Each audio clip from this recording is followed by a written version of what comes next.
The Uber notification buzzed on the coffee table just as Roan clicked the final latch on my suitcase. He hadn't just reacted, he had planned my exit while I was still speaking. There was no anger, no pain in his eyes, just a terrifying, surgical precision as he dismantled our 3 years. There's a quiet that settles into a relationship after 3 years, a comfortable rhythm that most people would call stability. I called it a flatline. My boyfriend, Roan, was the architect of that steady, predictable peace. He was kind, devoted, and his love for me felt as reliable and unchanging as a utility bill. And it was starting to drive me insane. I know how that sounds. He was the perfect man on paper. He laid out my vitamins next to a glass of water every morning. His handwriting on the weekly dinner plan magnet was a neat, reassuring print, and he'd kiss my forehead in the exact same spot every night before turning off the light. But his love was a warm, weighted blanket, and I was beginning to feel crushed by its sheer, gentle pressure. I needed to know there was a storm underneath, not just a placid lake. I craved a jolt, a flash of possessive fear in his calm, blue eyes, the kind of fear that screams, I can't lose you. My friend Chloe was always weathering some dramatic crisis with her on-again, off-again boyfriend, and while I publicly pitied her, a shameful part of me envied the raw, jagged edges of their passion. So I devised a test, a terrible, brilliant, self-serving test born from boredom and arrogance. I was going to suggest we open our relationship. The idea itself repulsed me, but I didn't want the reality, I wanted the reaction. I wanted him to panic, to recoil as if I'd struck him, to pull me close and tell me the thought of me with anyone else was a physical pain. I imagined the fight, the tearful reconciliation, and then the ultimate reward, our 2-week trip to Bali. It was booked and paid for, a sun-drenched promise on the horizon. In my twisted fantasy, it would be the perfect setting to celebrate the reaffirmation of our love, a love that I had proven was fierce after all. I just had to light the match and watch him scramble to put out the fire. I chose my moment with the precision of a surgeon dissecting a nerve. It was a Sunday evening, the kind of lazy, domestic bliss that had started to feel like a cage. Rain pattered a soft, hypnotic rhythm against the windows of our apartment. The air was thick with the scent of the rosemary and thyme from the roast chicken Roan had masterfully prepared for dinner. We were curled up on the sofa, a David Attenborough documentary about deep-sea life murmuring from the TV. It was the absolute epitome of our relationship, safe, warm, predictable, and utterly devoid of suspense. This, I decided with a perverse thrill, was the perfect canvas for my chaos. Roan, I began, my voice a carefully constructed instrument of thoughtful hesitation. He immediately muted the documentary and turned his entire body towards me, his expression as open and attentive as a sun-warmed field. It was that look, that unwavering, trusting focus, that almost made me falter. But the insidious, no need to know to prove my power over his heart was stronger. I've been doing a lot of thinking lately, I said, my fingers tracing an idle pattern on the denim of his knee. About us, about growth and individual journeys and how we can love each other without limiting each other. He listened, his head tilted in that earnest way of his. Okay, he said slowly, his voice a low, encouraging rumble. What kind of growth are you thinking about? This was it, the launch sequence. I took a shallow breath, marshaling the pop psychology buzzwords I'd rehearsed in the shower. I was reading about modern relationships, about evolving past traditional constructs, about how some couples find that practicing radical honesty and allowing each other the freedom to explore connections outside the primary partnership can actually strengthen their core bond. It's about decentering the romantic narrative, removing possessiveness, and trusting each other on a much deeper, more authentic level. I let the words hang in the air, a poisonous, pseudo-intellectual cloud. My heart started to pound with a sick, excited anticipation. I watched his face, ready for the confusion, the hurt that would flicker in his eyes, the inevitable, what are you trying to say, Vita? That would be my cue to swoop in, to reassure him, to become the magnanimous source of his relief. But that's not what happened. Roan didn't look hurt, he didn't look angry, he just stilled. The warmth in his expression didn't just fade, it was extinguished with the finality of a snuffed candle. The silence that followed was unlike any we'd ever shared. It wasn't comfortable or contemplative. It was a vacuum, vast and cold and terrifyingly absolute. His gaze drifted from my face to a point somewhere over my shoulder, and his eyes, which I had desperately wanted to see filled with fear, were instead filled with a chilling, bottomless clarity. For a terrifying second, I realized he wasn't seeing me anymore. He was seeing the entire 3-year architecture of our life together, but through a new, horrifyingly sharp lens that had just revealed a fatal crack in the foundation. The silence stretched for what felt like an eternity, thick and suffocating. The only sound was the rain outside, a relentless, indifferent drumming against the glass. Finally, he blinked once, a slow, deliberate motion that seemed to sever the last thread connecting us. Okay, he said. The word was flat, devoid of any emotion I could recognize. It wasn't agreement, it wasn't anger, it was acceptance. A terrifying, final kind of acceptance, like a judge accepting a jury's verdict. He unfolded himself from the couch, his movements fluid and unnervingly calm. He walked towards our bedroom, and for a fleeting, idiotic moment, a wave of triumphant relief washed over me. He's going to cool off, I thought, my arrogance still fighting for air. He's upset, he needs a minute, and then he'll come back out, his eyes red-rimmed, and we can have the dramatic, tear-soaked fight I wanted. I even allowed myself a small, smug smile. My little test was working perfectly. He was rattled, but he didn't slam the door. I heard the quiet, smooth glide of the closet door opening. My smile faltered. My stomach plunged, a sudden, sickening drop. This wasn't part of the script I had written in my head. A few moments later, he reappeared in the living room doorway, dragging my large, hard-shell suitcase, the one we'd bought specifically for the Bali trip, its cheerful teal color now looking like a cruel joke. "Roan, what are you doing?" I asked, my voice a little shaky, the first crack in my composure. He didn't answer. He laid the suitcase open on the rug with a soft thud and went back into the bedroom. He returned with an armful of my clothes from the dresser, jeans, sweaters, t-shirts, and began to fold them. Neatly, methodically, each crease was perfect, each item placed with an eerie, detached precision that sent a chill through me. It was the way an undertaker would fold a suit, not the way a boyfriend would act in the middle of a fight. "Roan, stop it," I said, getting to my feet, the ground feeling unsteady beneath me.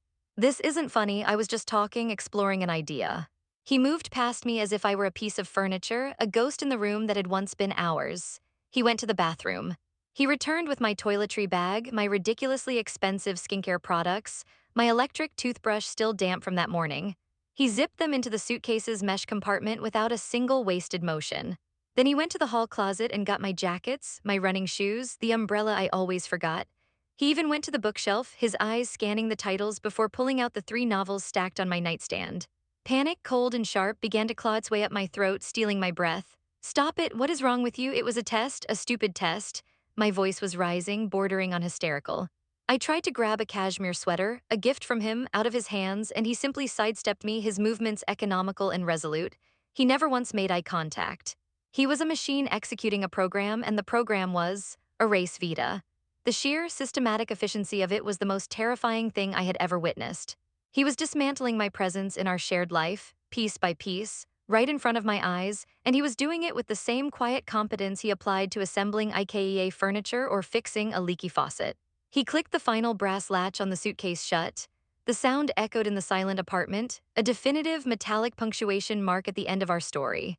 At the exact same moment, his phone, sitting on the coffee table, buzzed with a notification. The screen lit up with the chillingly mundane words, "Your Uber is arriving now." My blood ran cold. He hadn't just packed my things in a fit of rage, he had arranged my exit while he was methodically folding my socks. The calculated foresight of it shattered the last vestiges of my denial.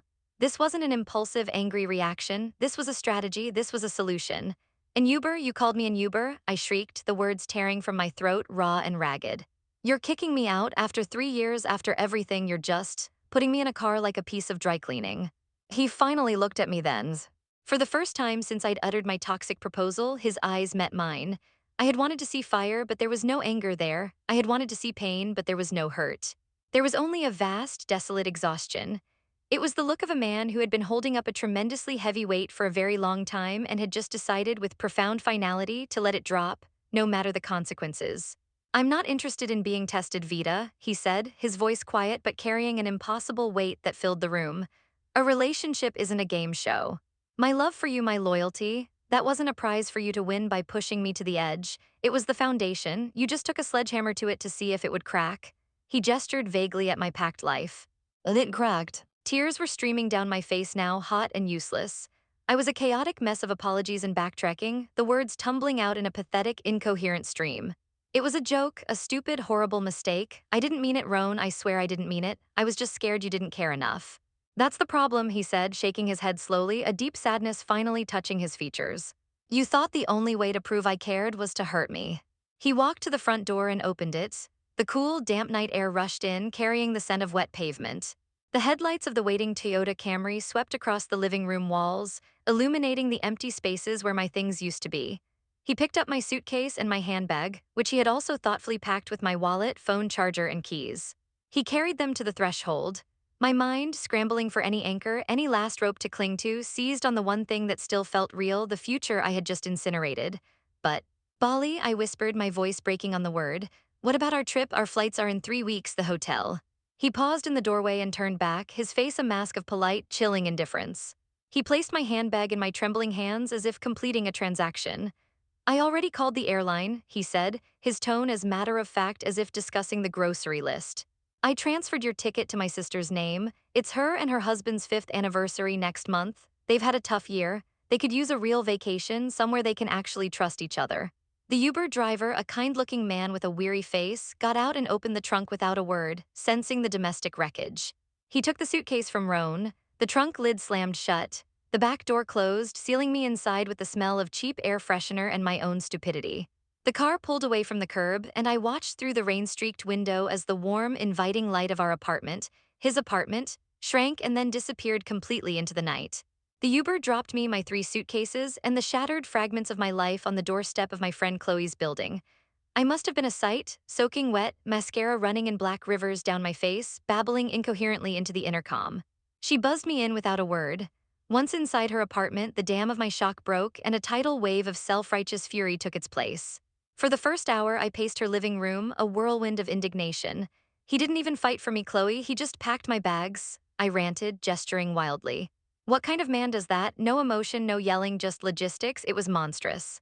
I spent the next hour glued to my phone, caught in a frantic cycle of rage and desperation.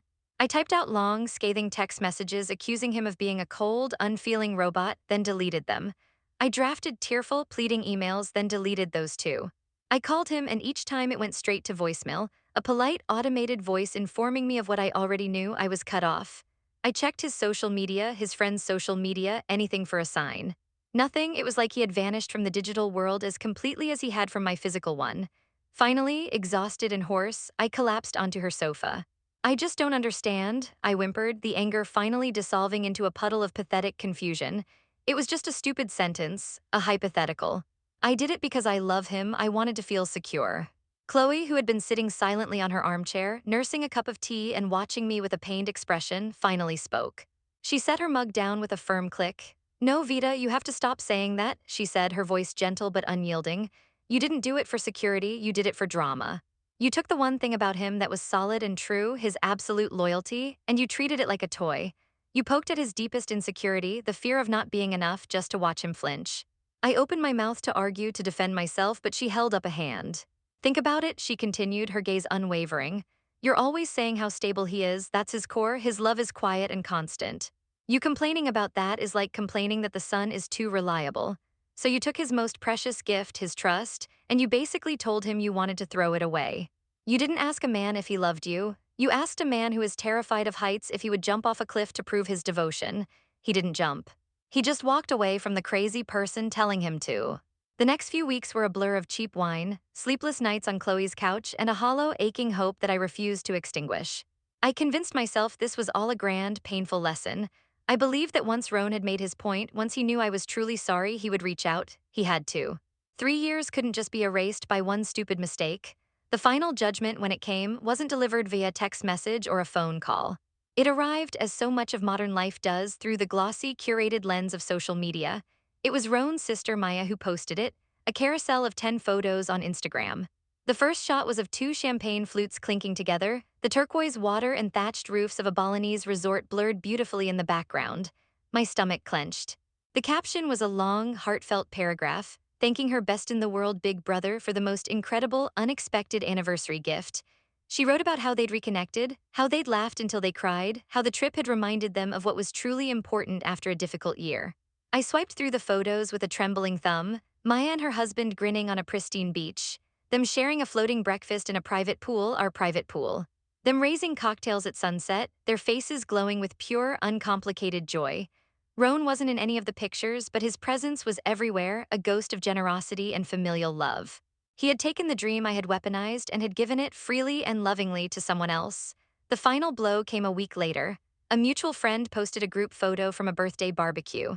There in the back, standing next to a grill with a beer in his hand, was Roan. He was laughing. It wasn't the polite, gentle smile I was used to. It was a big, unburdened, head-thrown-back laugh. He looked lighter, he looked free, he looked happier than I had seen him in years. And in that moment, staring at a grainy photo on my phone screen, I finally understood. I hadn't just lost a man who loved me. I had been a weight, a source of constant, low-grade anxiety he had to manage. I was the test he was tired of taking. By trying to force him to prove he couldn't live without me, I had given him the motivation to discover that he could live so much better. He hadn't just survived my little game. He was thriving in my absence. I have my own apartment now. It's small and sterile with white walls that seem to amplify the silence. I sit by the window most evenings watching cars pass, and I finally allow the truth to settle in my bones, cold and heavy. I messed up, it was all my fault. The admission offers no relief, just a flat, gray acknowledgement of fact. But even now, in the depths of my regret, a toxic little weed of a thought still pushes its way through the soil of my remorse.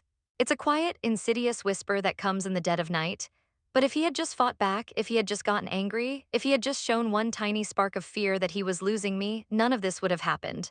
That single stubborn thought is the real verdict. It's the proof that my love was never about his happiness, only about my own validation. He didn't leave because I suggested an open relationship. He left because, in that single moment, he saw that I would always be willing to burn down our home just to see if he would try to save me from the fire. And he just decided he didn't want to live with an arsonist anymore.